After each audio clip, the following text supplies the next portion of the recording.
I'm going to create a material master. And basically, I'm going to go into the screen that says, accounting view. Can you guys see my SAP screen? Yes, easy access. Okay. So this is how we create a material master. I think I've showed us this before, but let me just go ahead and show us again. So always note that, as a material management consultant, logistics is the environment you want to click. And then in material management, you want to click into purchasing. And, you can go in there and do 1,000 other things, which we're going to be learning. But in this scenario, we just want to create a material master. So right down here, you're going to see material master. You click on the drop down. And by the way, guys, get ready. We're going to be practicalizing this. Everyone's going to be creating this today. So I go to the material master, and then I go into materials. And then right here in materials, I want to go to the one that says create general. We'll talk about the special ones later. But I just want to create a regular general, material master record. I want to be the one to decide all the information I want to enter. With the special one, SAP can help you make certain decisions. I don't want SAP to make any decisions for me. I want to just create it myself. So I click on this drop down and it will always be MM01. You can also type that in here. So when I go into MM01, it just gives me a blank screen where you can create a material. Remember that the goal here is to bring us to the accounting view where the integration between, material management and finance hits, okay?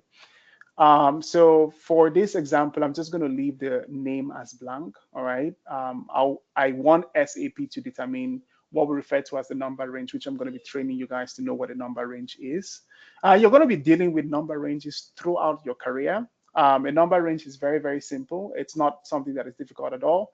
But I'd like to give you guys a very well definition and detailed configuration experience to really understand what it is. After that, it becomes, um, A, B, C, D, basically.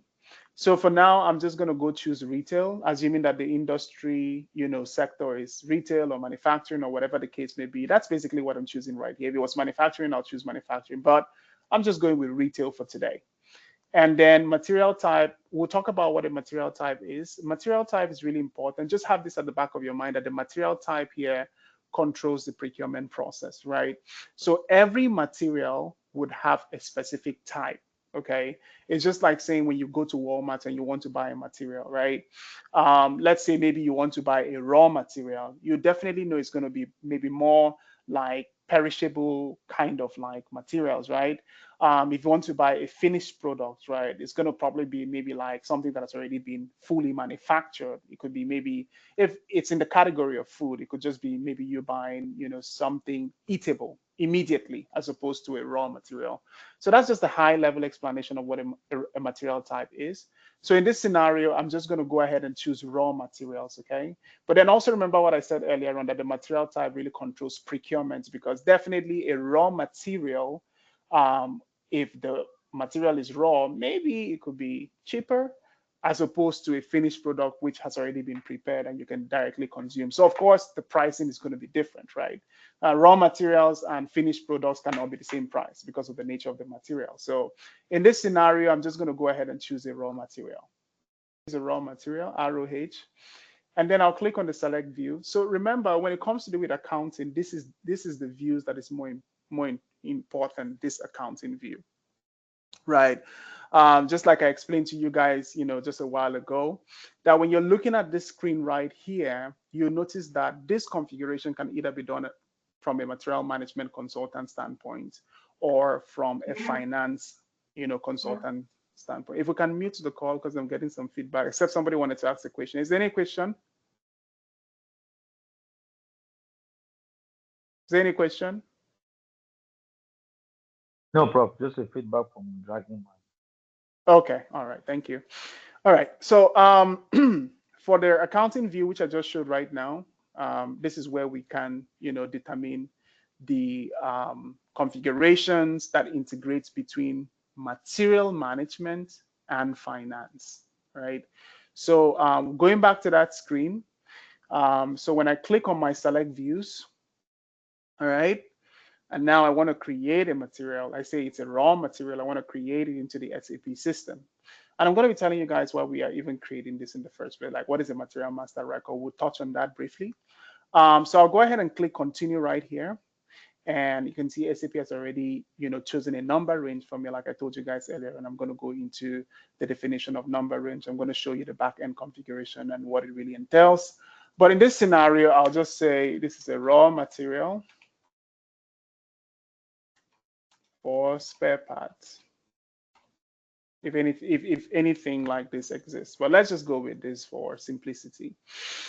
All right, I'm just going to quickly fill up all this brief informations like, the base unit of measure. The base unit of measure is basically the way a particular material is being measured in the plants that you're buying it.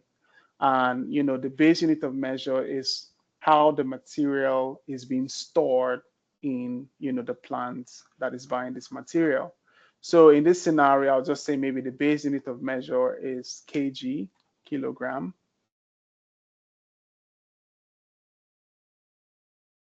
So I found one hit, and then SAP actually found another one that has JKG. I can click search again, and then finally found the one that just has KG. So I'll just cancel this, and it's already selected.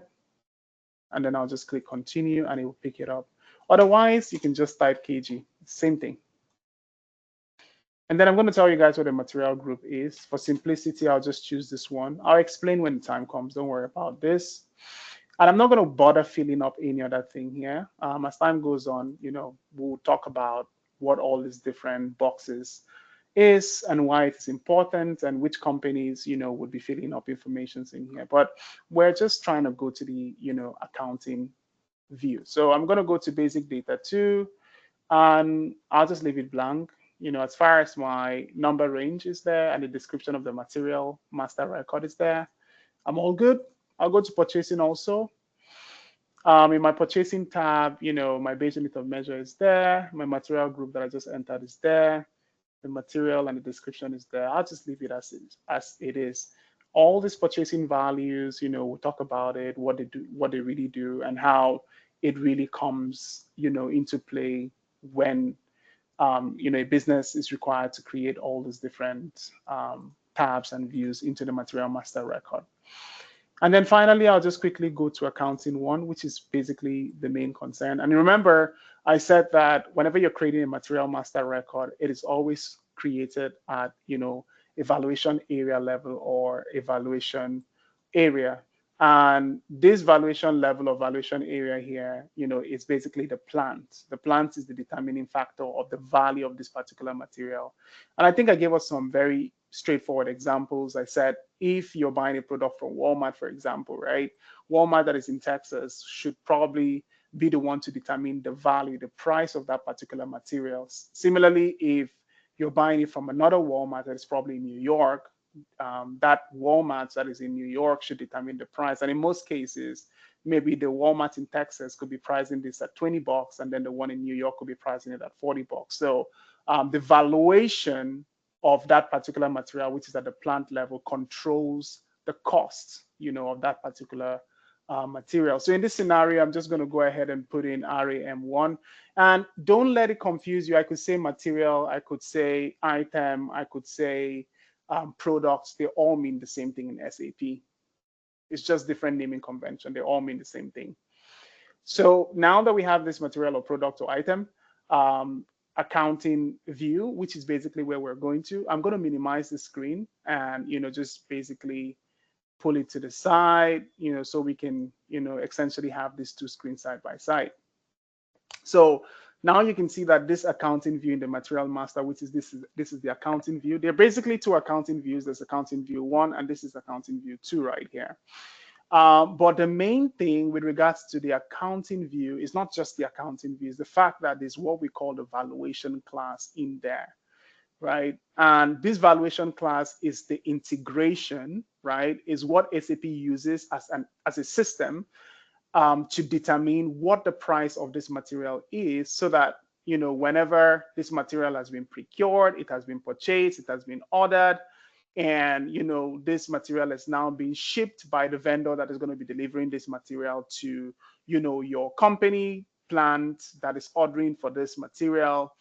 SAP would be able to determine which financial GL account, basically a bank account that belongs to the vendor, that it needs to post the expenses, all right, of this particular material into.